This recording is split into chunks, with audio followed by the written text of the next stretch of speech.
back, barbecue fans. We're back again another week. Wise Guys Barbecue.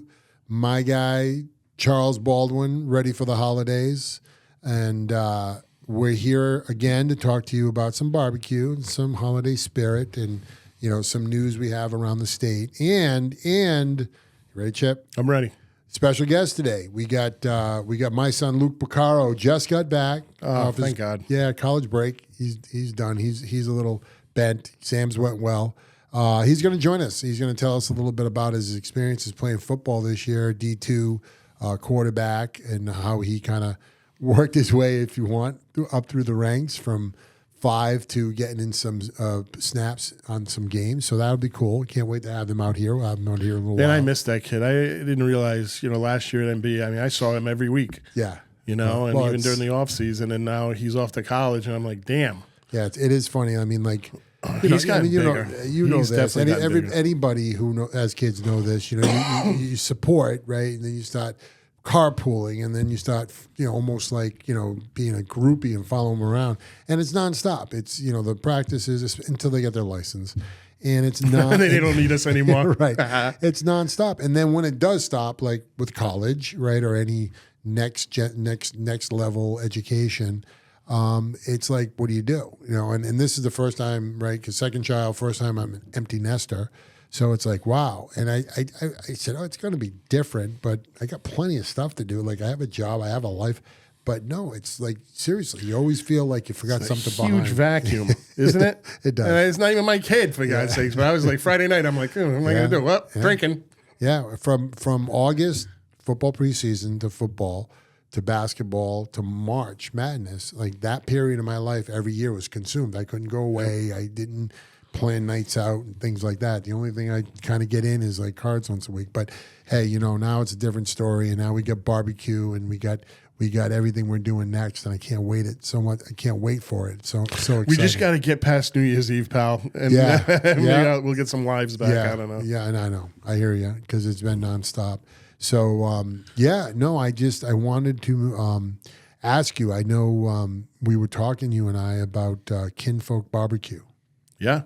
So, what's going on with that? I hear a whole controversy of, one was worse than PKD over there. Our man Sylvester opened up a great barbecue place in Taunton, Mass, and wanted to open up a second place, and he did. He found I think it was a Papa John's. Okay. If I remember correctly, and they were clearing out, and he took over their space in a plaza. Yeah. Right next to a couple other places, a food place next to him on the right, and I think it was a tire joint, on the left. Okay. And he's offering strictly takeout. It wasn't a sit down place, but evidently there was, and I don't know the details, so don't hammer me on this. Yeah. He's just having some trouble because evidently there was some kind of agreement, and I've heard of this before, some kind of agreement with the other food place that you wouldn't serve certain things because you would infringe on their business. And, it's funny because a couple of years ago, this great deli opened up in Warwick, right where I was living. Yeah. And I went in there, and they have everything. They make great sandwiches. It's called Mirabella's. Great sandwiches. Their meatball sandwiches are tremendous, but you could get everything. You chicken parm, dinners, whatever you want. So I remember the first time I ordered the chicken parm dinner, I said, "Can I have some bread with that?" Yes. So, and they're like, "Well, we can't make our own. We can't make bread.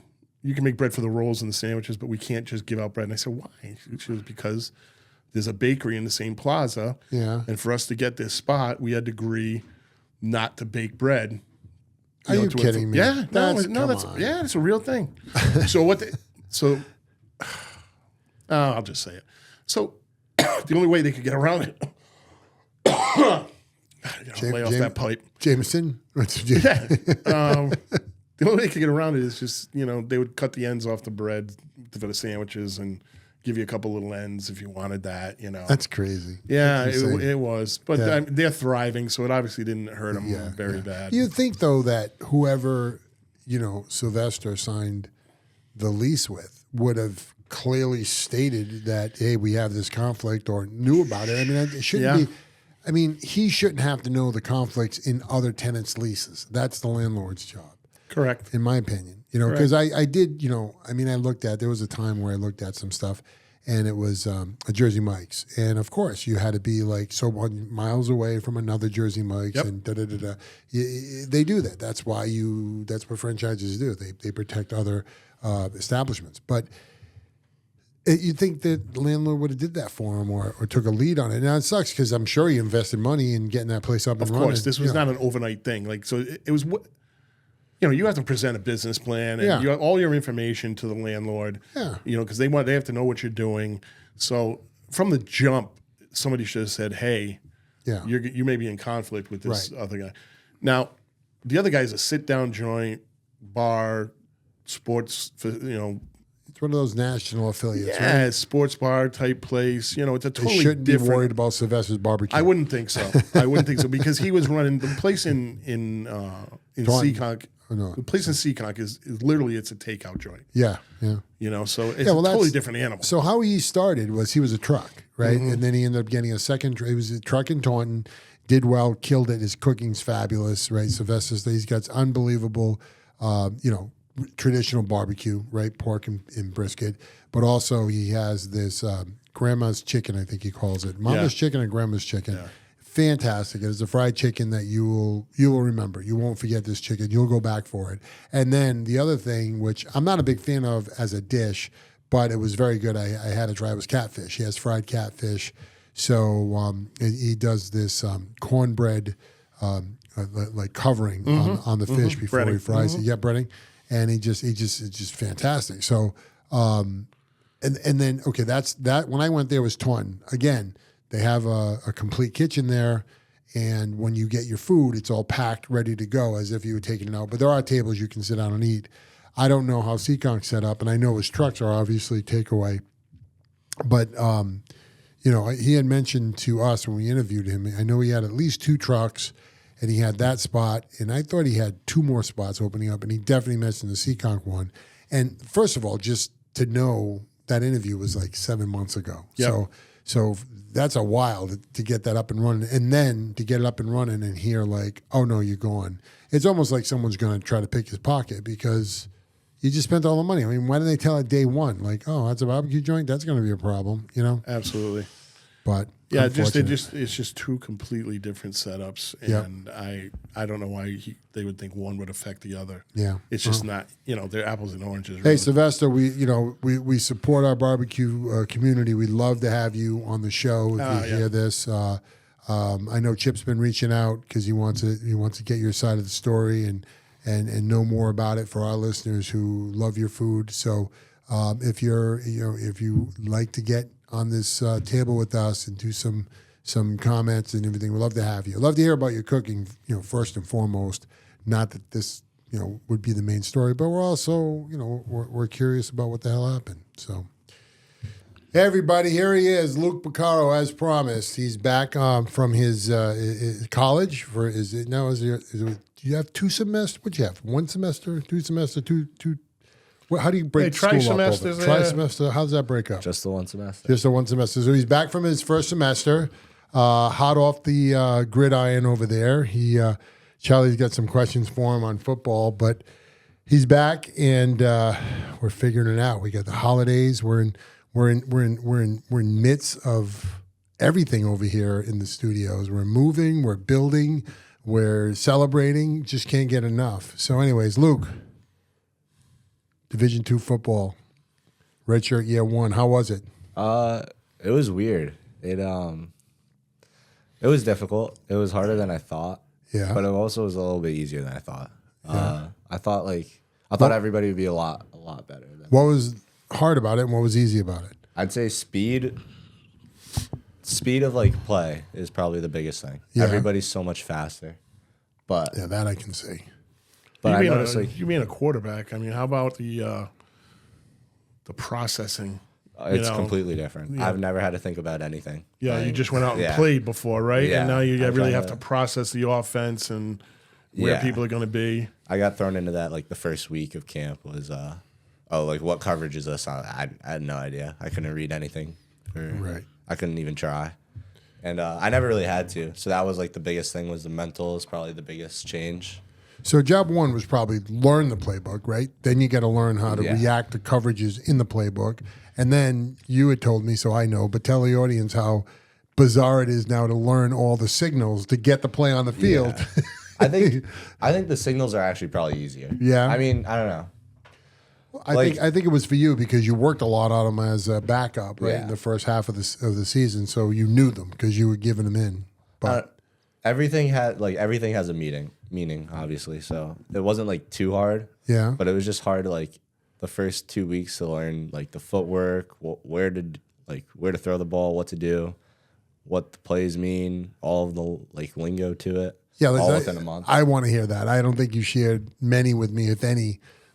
Give me a play call. What's a play call? That's what I want to hear too. Yeah. We go Jaguar, Lion, wings right. We'll go bolt, switch, flow. Yeah. And that's whole play call. That's personnel, formation, running back assignment, lineman assignment, and then wide receiver routes and everything. And you learn the hard way. You only say it once. Yeah, that was the biggest thing. High school, I used to repeat it twice.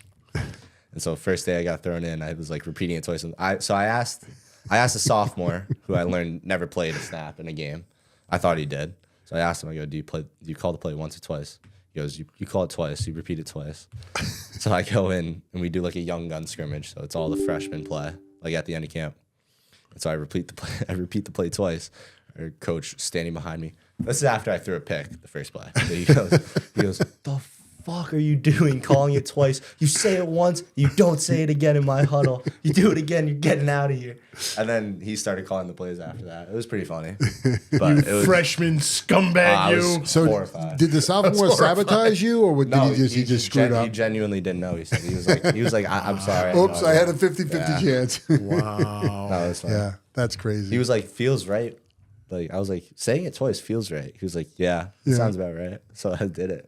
Yeah. Guessed wrong. Well, we always called plays twice, didn't we, in the huddle? And then even in college. Yeah, you almost. I remember back in our days, you almost like set it to the left, set it to the right. Yeah, exactly. You didn't definitely. even, and then you would go. Yeah. But Because we're knuckleheads, and if we don't hear it, no, and yeah. I still went the wrong way. Everything's much faster. I realize. Like you call it once, you get on the line. If somebody doesn't know, they're screwed. I mean, you can like signal it in. And the snap count, is it always the same, or is it a clap, or is it? Does that adjust? No. We can change it. We generally do the same thing. But it can change. We can change it at the line. Like obviously, it's not. Yeah. So do you think obviously you started out up in the booth helping with the play calling and stuff like that. How much do you think that played into affecting how when you finally did get in there late in the season?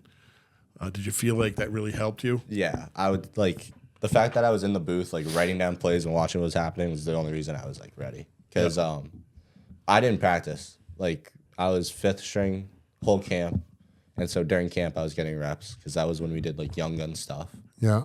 But during the week we would do 7-on-7. First quarterback got 8 of the 12 reps. Second string got 4. We would do like scrimmages, like 11-on-11. It was the same like splitting. Maybe even more towards the first string. It's just a time constraint. You can't give No, 5 guys exactly. reps and this and that. You'll never Especially get if they're not even going to be on the bus. Correct. And then, You mentioned that somewhere along the season you went from being a sideline statistician to getting up in the booth. You said that made a big difference because you couldn't even see over guys' heads and see coverage over on the field.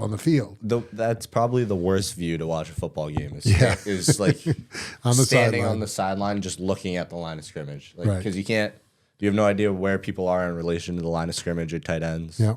Yeah. It is almost like an optical illusion. Yeah, you think things are really far away or they're really close, and it's just not because that you're way. looking at it. It's like trying to watch a TV on a flat plane. It's like trying to watch a TV, not like dead on versus completely parallel. Gotcha. And that's folks. That's why you don't see defensive coordinators, even offensive coordinators on the sidelines hardly at all anymore. Yeah. Because they just don't get the same view. That's also why football looks easier when you're watching it on TV. Sure. Because you have the best view of the game. Always. So I had 2 favorite stories you told me over the years, so I want you to repeat it to our audience. First one, I'm not going to remember the first one.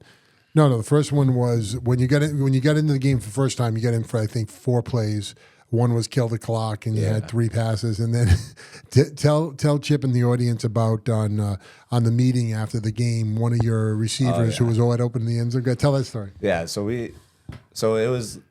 I don't know how much people are gonna know football. It's okay. We do enough. It's okay. Just they get it. storytelling. Yeah. All right. Yeah.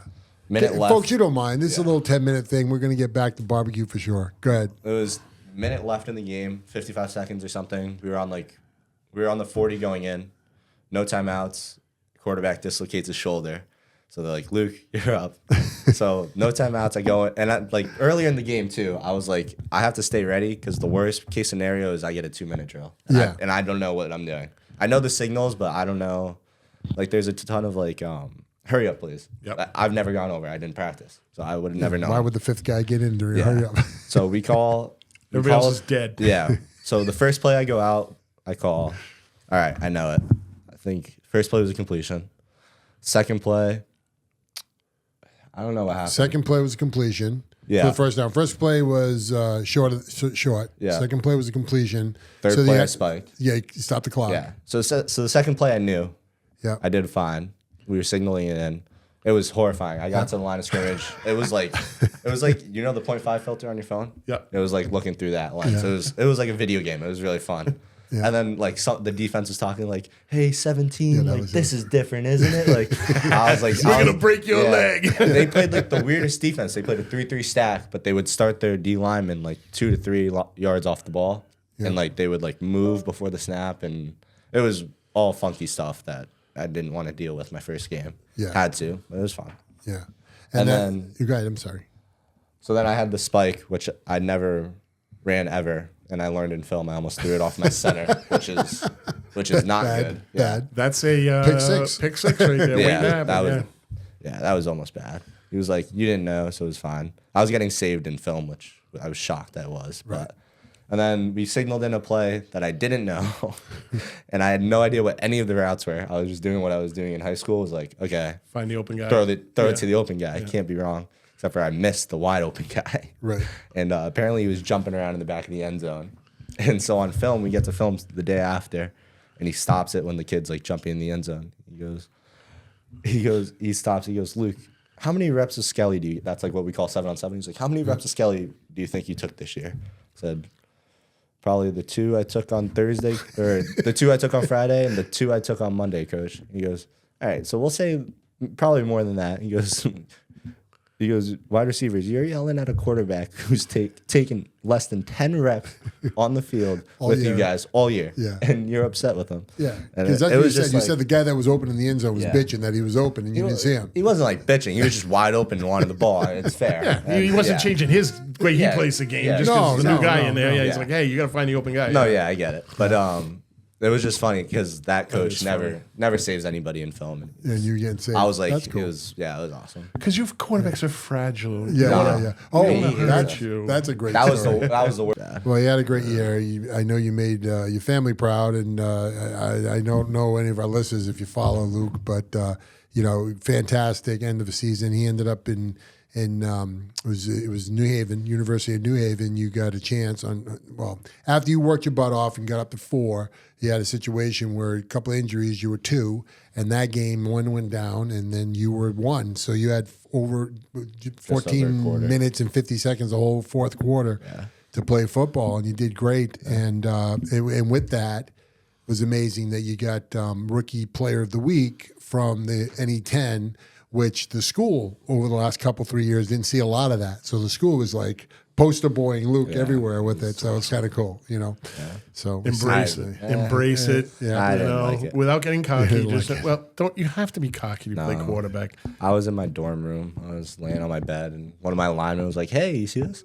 No, I didn't. That was great. So, and what's funny about it, and I joke, and Chip always protects you in this audience, but I say, yeah, he was in the fourth quarter down 35 points, thrown against like the fourth string in total pre-vet. So it was kind of not that challenging.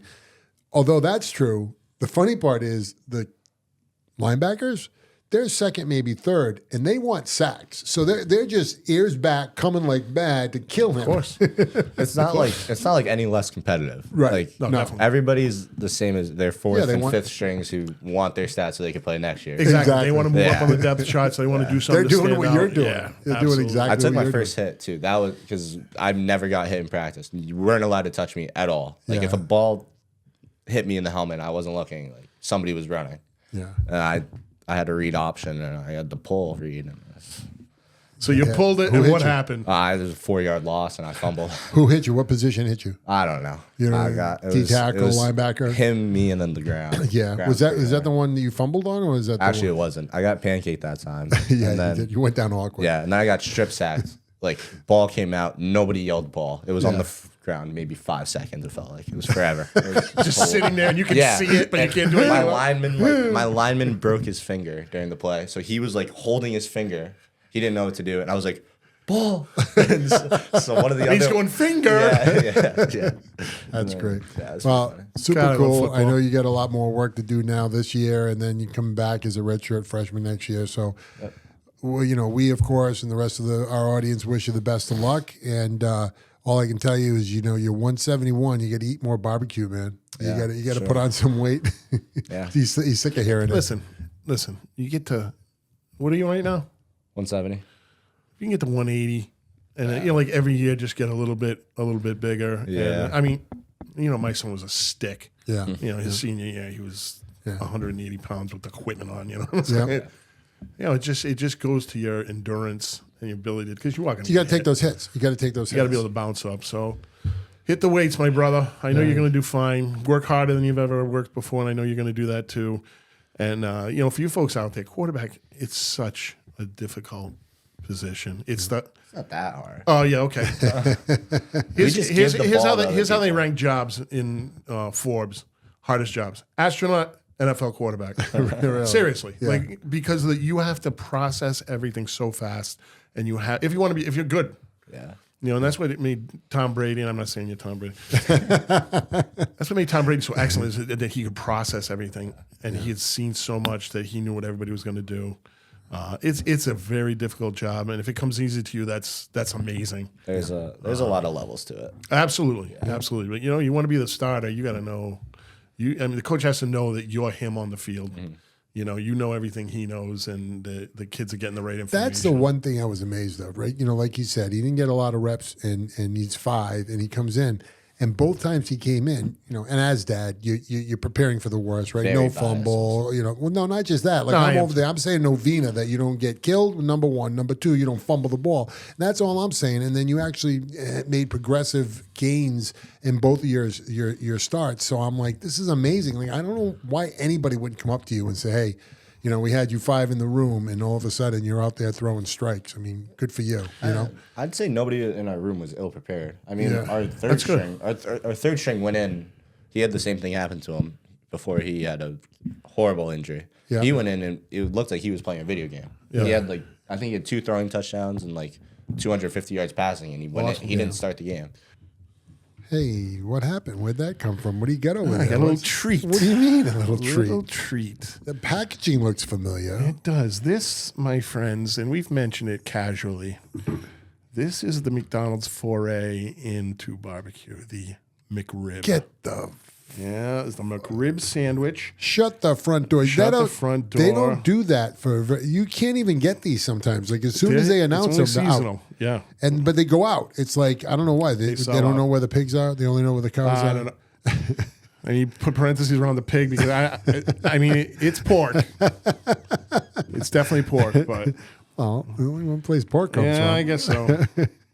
So you can look at this mess. And then what's this? What's this over here? What's this over here? Well, I couldn't go Tommy. without getting Tommy the McDonald's fries, buddy.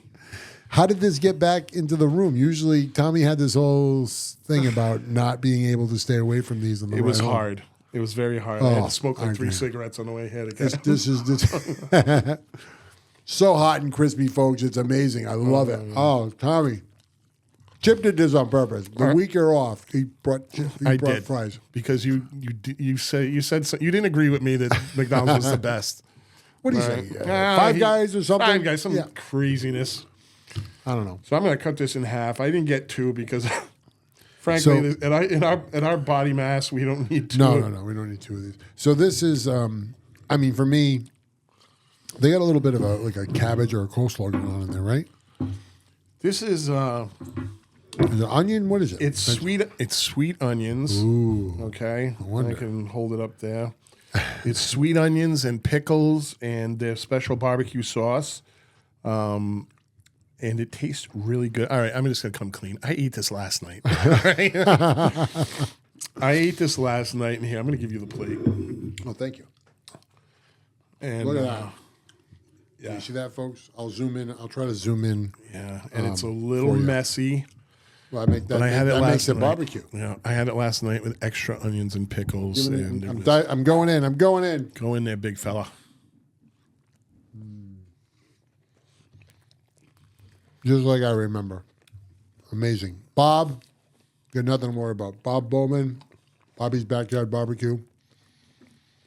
You still kill it, my friend, but That's a it does hit the spot. Well, you know what? And it's amazing all the years. It just keeps coming back at the same consistency. Yeah, I don't even know how to describe the fascination that everyone has with this. Maybe because you can't get it every day. Yeah, you know? absolutely. And it's not a hamburger. It's not a hamburger. But yeah, I'm gonna crush the sauce. The sauce is a little sweet for my personal taste, but really, it's really good sauce too. Awesome. I'm not going to continue to eat on here because no one should see that. There's a few things, folks, in life that you don't need to see. Usually, it's how laws are made and how sausage is made, but the McRib, me eating it, is another one. So I'm going to add a third one up there. I'm really resisting, the urge to just rub this all over my face and. No, what I want to do somehow is find a way to get the fry smell into Tommy's mic for next time he's on. So thank you for bringing that on. That's awesome, and that's our national commercial of You're welcome, McDonald's. McDonald's, and like you needed it from us, but no, I do want to pick up though on. I was joking around with Bobby's Backyard Barbecue, but we guys told you last week that Bob did the catering at our holiday smoke that we had. Oh, great. And it was all fantastic. So fantastic that I twisted his arm because he's a busy guy this time of year. He's opened up his own catering company. He's got his own parties he's doing. But I asked him, I have two customers in my business that are very special to me as a vendor, and I felt like I wanted to do something a little different for him this year, and in doing so, we got him barbecue, and so Bob did 2 different cooks, 2 different days, and killed it. My customers backflips, it's just so amazing. Never had a brisket like this. He did briskets, he did rib, and he did pulled pork for both of them, and some cornbread and mac and pulled pork sides. He really went out of the way for, you do all that for 6 people. I mean, come on. But great job. He really did a great job. Thanks, Bob. I appreciate it. We'll do it again. I mean, you should have no problem. I know you get your marketing up and your webpage up, and I know this is also like a soft opening for him. He's not really trying to, kill it. He wants to make sure, just like any other competitor, he wants to worry about the quality, not, how much money he can make. So thanks, Bob. Appreciated the effort, and my customers really loved your food, so good job. Bob, you are moving up on the rungs of our barbecue respect ladder, let me tell you. Absolutely. You are jumping up there, pal. All right. Nice job. And a little side note is my brother is bringing barbecue for Christmas dinner. Nice. Yeah. What kind of barbecue? Bears Barbecue in New Haven, Connecticut, or just outside of New Haven. All right. I have had it before. It is really good, and I can't wait. He's bringing the brisket, the ribs, the burn ends, the sweet potatoes. Way to go, Greg. Way to get it done. And I know this is because you still feel guilty about eating that Christmas ham 3 years ago on me. But it's okay. This evens everything out. Poor Greg. So really, I'll give you a full review on that spread. Awesome. Afterwards. And continuing on with the holidays, should we tell everybody about our little double date night we had last weekend? My good friend and contributor to this program, Ellen Stancliffe, and we always go to, last few years anyway, this might be 4 years now. Wow. We go to see the Christmas Carol. And usually we go to Trinity. Okay. And then we go and have dinner. So what's Trinity? Trinity Rep Theater in downtown Providence. In Providence. Yes. Yep. And last year it was a very good show, but it's not quite as traditional as I like. I'll just leave it at that. Okay. So I looked around for something new, and we found the Stadium Theater in Woonsocket, which I knew nothing about, but I saw that they were putting on the Christmas Carol. And I got 4 tickets because I took a shot and thought, maybe Sue and Vin want to go along. Oh, absolutely. And they stepped up, and no, it wasn't that at all. It wasn't that at all. So it just, folks, you know what it is in this season. You're so hectic, you're doing so much, and if you just don't, you got to work in silos, right? And then if you just don't do it and engage and enjoy it, you're screwed, right? Yep. So that's what it was for me. This was Charlie. I'm definitely going. I'm in for the whole. The only thing I screwed up, I think that I thought I had a basketball game the same day with PC, but I didn't. So I was in for the whole thing. Went out to dinner. We went to Chan's Fine Dining in right down the street from the theater, which was really good. Yeah, and folks, for me, this place is like 15 minutes away, so it's right in my backyard. And with even better, Sue had no clue. She thought we were going to Trinity, so she was like, not that she dressed up or anything because she wasn't in one of those moods, but she was like, whatever. She thought she was going to Providence gig, doing whatever. And I was like, no, we're going to Woonsocket. What do you mean Woonsocket? We're going to Woonsocket. Really? I don't know if you know, when she first came to the East Coast from the West Coast, first apartment was in Woonsocket. Oh, really? I didn't know that. So she lived up there, and she knows all about it and where they shop and where the Asian market was and all this great stuff. And so she got all excited. She's like, oh, this is cool. Then we went to Chan's, and she was like, okay, she knew she was going to be like, maybe enduring the food, but it wasn't. It was very, very delicious, and the martinis were fantastic. The zombies were fantastic, so hit the spot. And I told you after, and I really meant it, and it was weird because it didn't, I've hung out with you and Ellen before, right? So it wasn't awkward at all, nothing like that.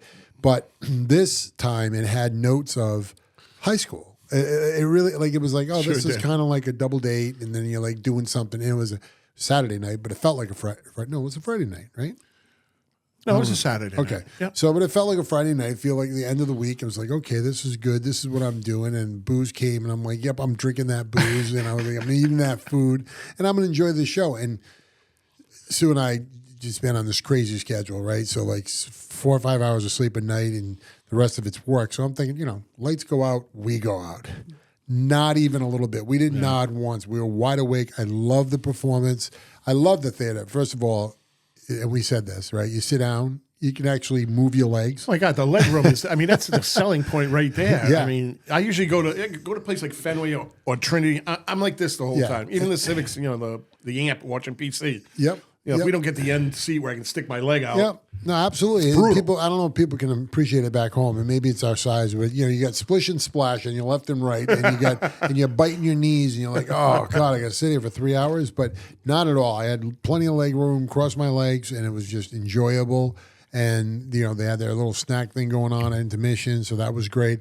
But my point is that as the night got on and I got more comfortable with it, I really, really felt like I was going backwards in years. Yeah. Maybe it was the ghosts that were visiting the stage too. But for sure, I thought, I was like, wow, I feel 40 years younger. This is so cool. We did feel very like a bunch of kids having a good time. Yeah. It was, like Vin said, the theater was, I did not expect it to be so, because I told you, I'm totally ignorant of it. And they have a huge program. They've got shows there like year-round, rock concerts, plays, all kinds of stuff. And I didn't realize how established it was, but it's been around for a long time. No, I loved it. I loved it so much. I would rather, anybody can do this. You become a patron of the theater, and you support. You donate money, maybe, and you buy season passes, of course. But I'd much rather do it there. One, I love the theater. Two, I love it's 15 minutes up the street. Three, I just think it was so delightful to have.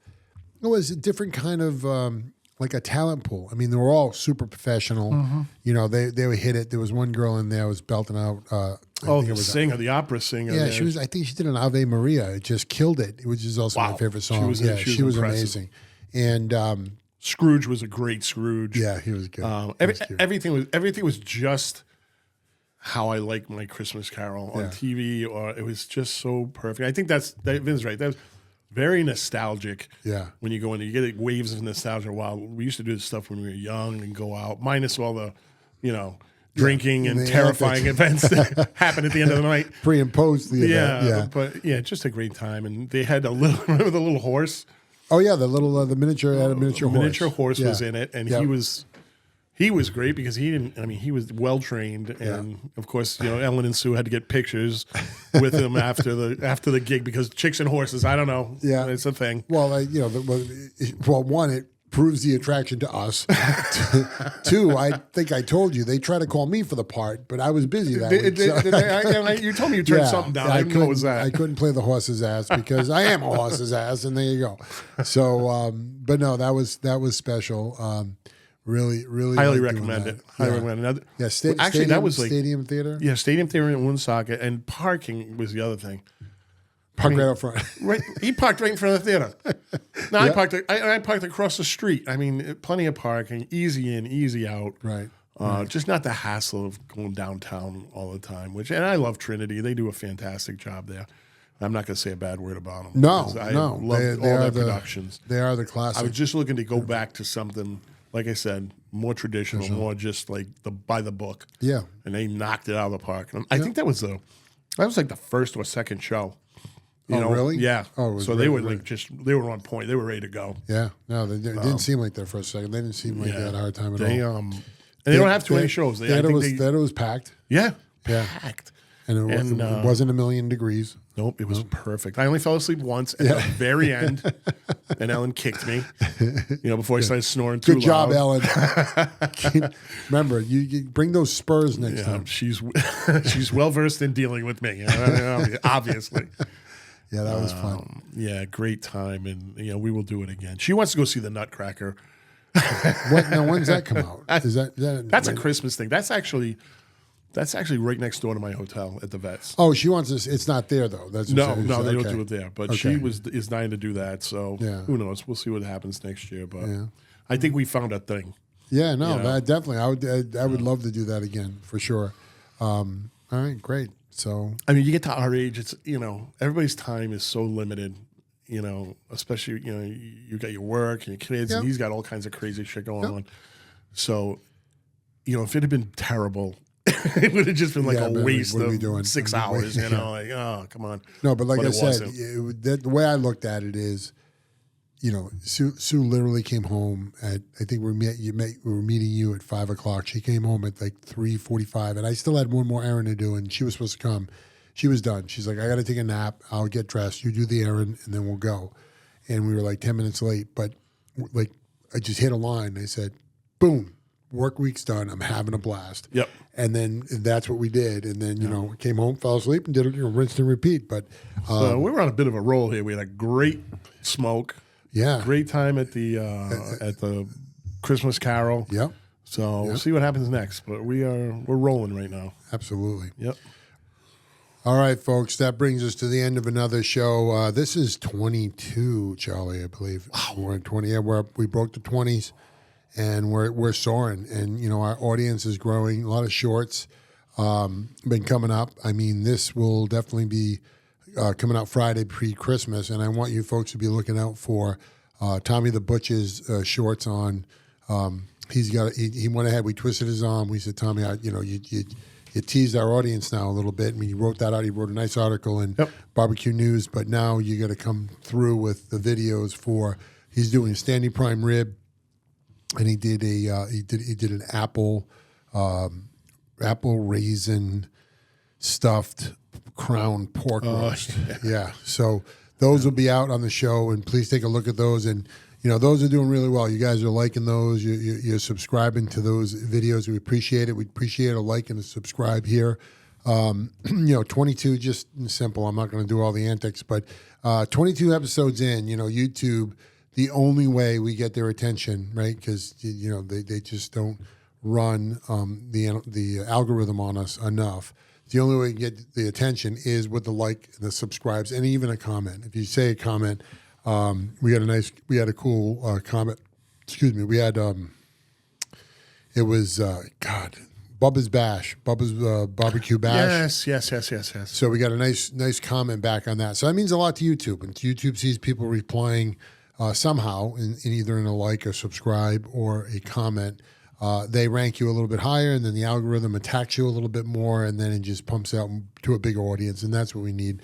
We want to grow, and we don't need it. We love, like Chip said, we love our small community. We love the people that follow us now. We really appreciate your love, but like anything else, we're also a little greedy. Well, it's not greed as much as we want to just grow. We want attention. We want to get the word out about barbecue and how amazing it is, and all the people. Listen, when I started this gig with Vin, when Vin started this gig with me, I was a little ignorant, frankly, about how big barbecue is. Oh, it's amazing. I really didn't expect, just going to the contests. I had no idea that New England had so many contests, and that it was such a huge thing. Here's a test for anybody out there who wants to try this. Anytime you're out there, just go to anybody. I don't care who it is. It could be any sex, any age, even I don't relate well to the my son's group, but all I got to do is say barbecue, and everybody has a favorite barbecue place,